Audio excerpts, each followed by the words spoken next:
I'm sure you've lost a lot of sleep since 2013 because you have about 65 billion naira deployed already. Yes. So how much sleep have you been losing, and how much success have you made? If I'm to quantify what you literally call loss of sleep, because we're very vigilant in terms of projects we support, it will surprise you to know the non-performing loss rate we have actually encountered for the projects that are commercially financed by banks, I would say is technically zero.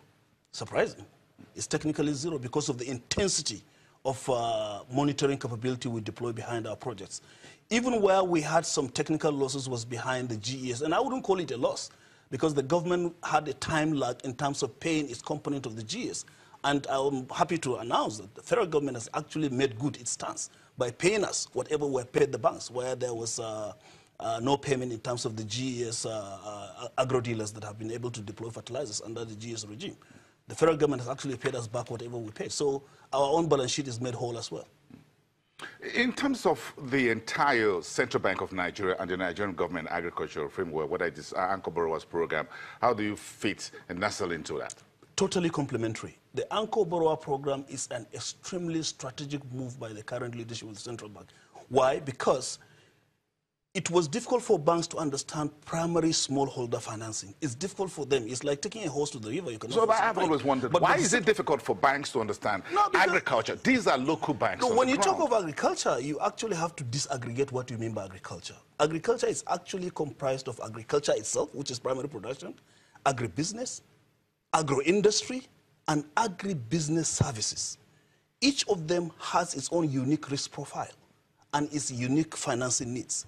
So you have to go technical and analytical. For example, the riskiest segment I say is that smallholder primary producer of poultry, fish, crop, plantation that has 0.1 hectare, 0.3 hectare, located in a remote part of Nigeria. You can imagine the transaction cost and the sheer difficulty of carrying money to that remote area and handing over cash to a farmer in such a setting.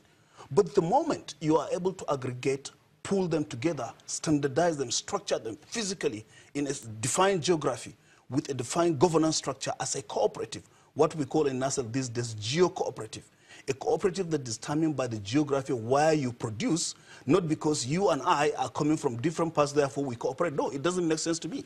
As a financier, I want to finance your productive asset.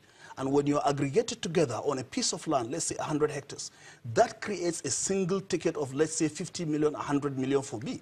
With that kind of ticket size, it's easy for a bank to say, yes, I'm financing 100 million, 200 million ticket size.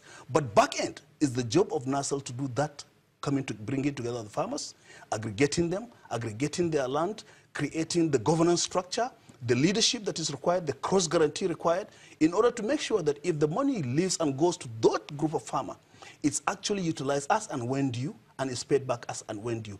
Largely, in the NASL model, the farmers actually don't see the money. 85% of whatever is deployed is actually passed on to input producers, because input to a primary producer of an arable crop, for example, maize, cereal crops, actually, large part of that money, like I said earlier, goes to the tractor service provider, goes to the fertilizer provider, goes to the seed provider, goes to probably an irrigation service provider. So why take the money and put it into the farmer's hand in the first place? You create a loan, you block it. You then set up a service layer between input suppliers, the notorious of the world, the Indoramas of the world, the tractor companies of the world, and say, look, there is a ticket size of 300 million, 500 million naira. 85% of that money goes to you guys. Can you supply those inputs to that targeted segment of the farmers at company X factory price? So you bypass all those layers of merchants and rent seekers, and you deliver quality input that you can guarantee quality and quantity straight to the primary producer. In this respect, the bank knows that when it creates a loan of 100 million naira, 85 million naira of that money actually stays put in the account, and it gets paid to the input supplier after he has delivered and after NASL has confirmed quantity and quality. So you've done all this due diligence with Stanbic Bank before you signed?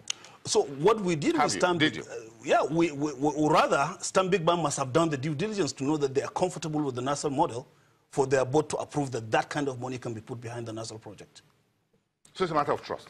Yeah, absolutely. Because at the end of the day, it boils down to trust. But again, is there a big brother? Because you are the one guaranteeing it. We are the ones guaranteeing it, and we are the ones that put our balance sheet behind every project. I have a lot of questions to ask Dr. Shogunle when he gets in here about how his board approves this 50 billion. That's almost half of Nigeria's 2017 budget for agriculture. And going direct to impactful projects.